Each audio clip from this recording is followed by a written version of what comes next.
he became the Phantom.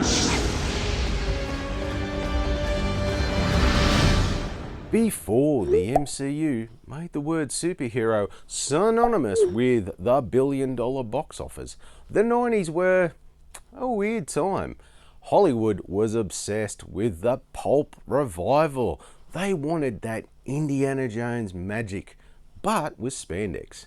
So we got the Rocketeer, we got the Shadow, and of course, we got the ghost who walks himself, the Phantom, armed with two 45s and a purple suit that really left nothing to the imagination, and more charisma than the law should allow.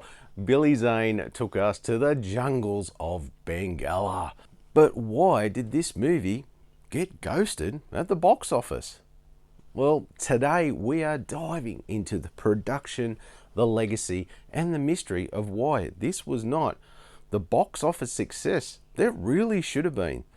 This is 1996's The Phantom. To understand the 1996 film, you really have to understand that the Phantom isn't just any hero. He is the hero. Created by Lee Falk in 1936, he predicates Superman and Batman. He is the OG masked superhero, and let's face it, Hollywood wanted a piece of that for decades. So in the early 90s, Joe Johnston, the guy who gave us The Rocketeer, was attached to direct. That would have been a match made in heaven, right? Sounds good. But Johnston left, and the project landed at Paramount Pictures in association with Village Roadshow. Enter Jeffrey Boam. If that name sounds familiar, it's because he wrote Indiana Jones and the Last Crusade. What do you know? Boam wanted a script that was fun, adventurous, and didn't take itself too seriously.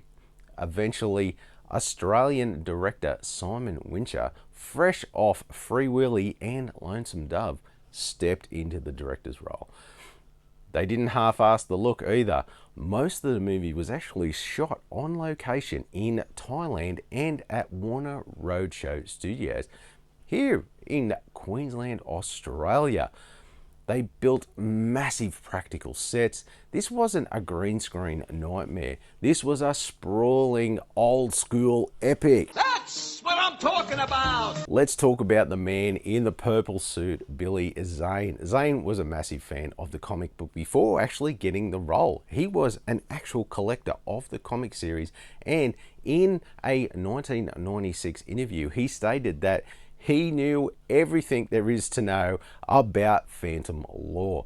He actually spent a year working out to fill out that suit so he wouldn't need muscle padding, and studied the comic books to play Kit Walker with this perfect mix of a stoic guardian and a guy who was just really happy to be there. There's an old jungle saying, never point a gun at someone because it just might go off. And let's not forget the supporting cast. Many forgot, and hell, even I did forget, that we have a pre-Zorro Catherine Zeta-Jones in here, who plays Salah, the leader of the female mercenary air pirate group. Then you have the one and only Treat Williams as Xander Drax. Williams understood the assignment. He did not disappoint. He's chewing up as much scenery as humanly possible, almost like a human wood chip.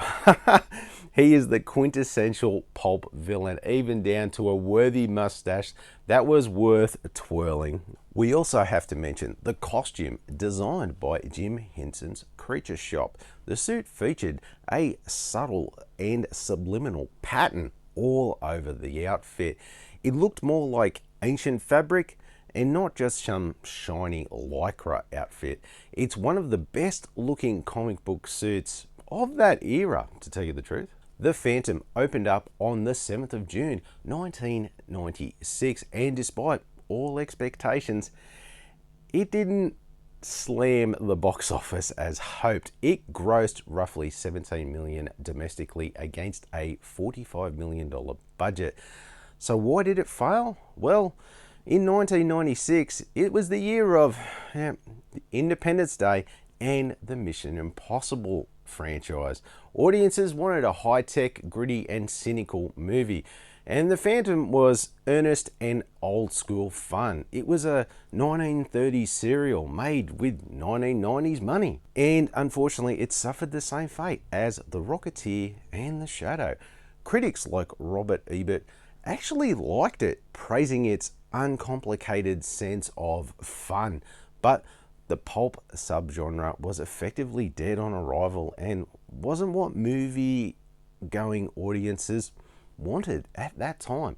But the legacy, that's where this gets interesting, because like over the last 25 years plus, The Phantom has become a massive cult classic. It's remembered as a movie that actually liked its source material. It didn't try to make The Phantom dark and gritty. It let him be a guy in a purple suit who lived in a skull cave, and we loved it for that. This is exactly what I wanted. If you want to own The Ghost Who Walks, you've got options. So let's break down the physical media history. First off, we have the VHS version, which was distributed by Paramount Home Video. And if you were ever a kid in 97, you probably saw this at your local video rental shop, that's for sure.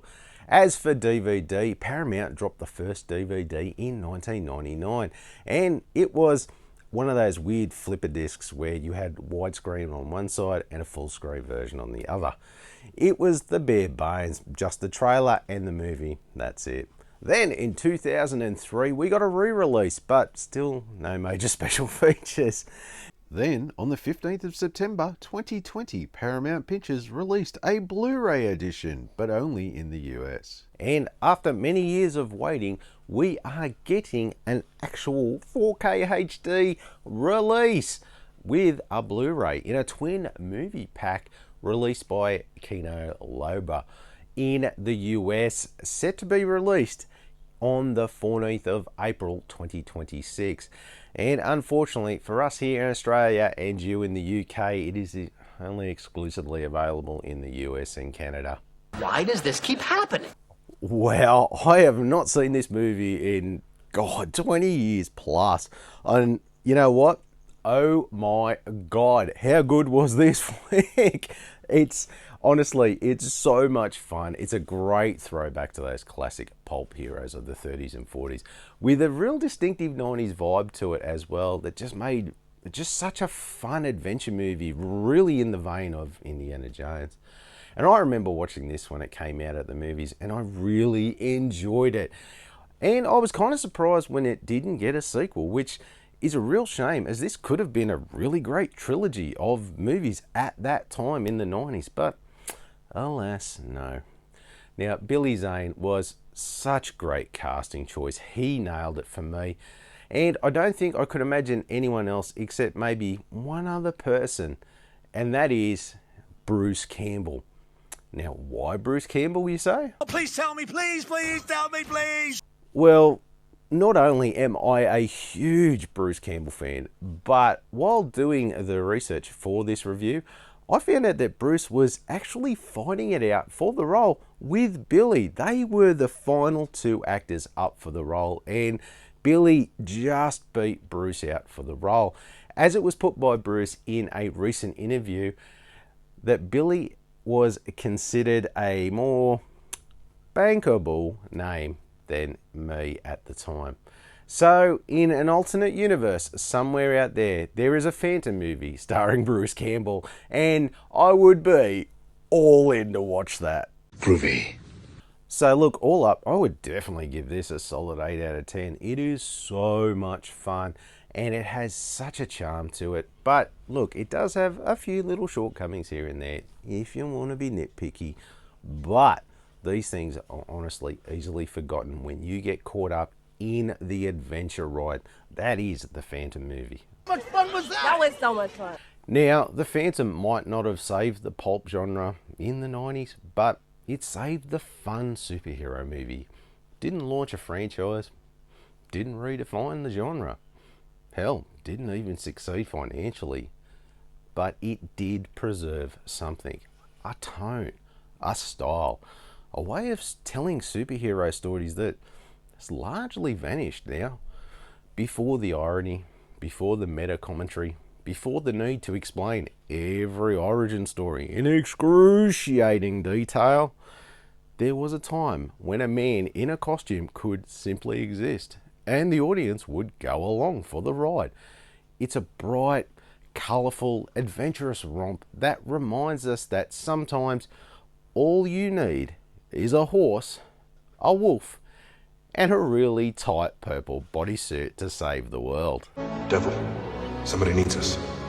Next week on the show, we are going to look at the Spider-Man Unlimited cartoon from 1999 on DVD.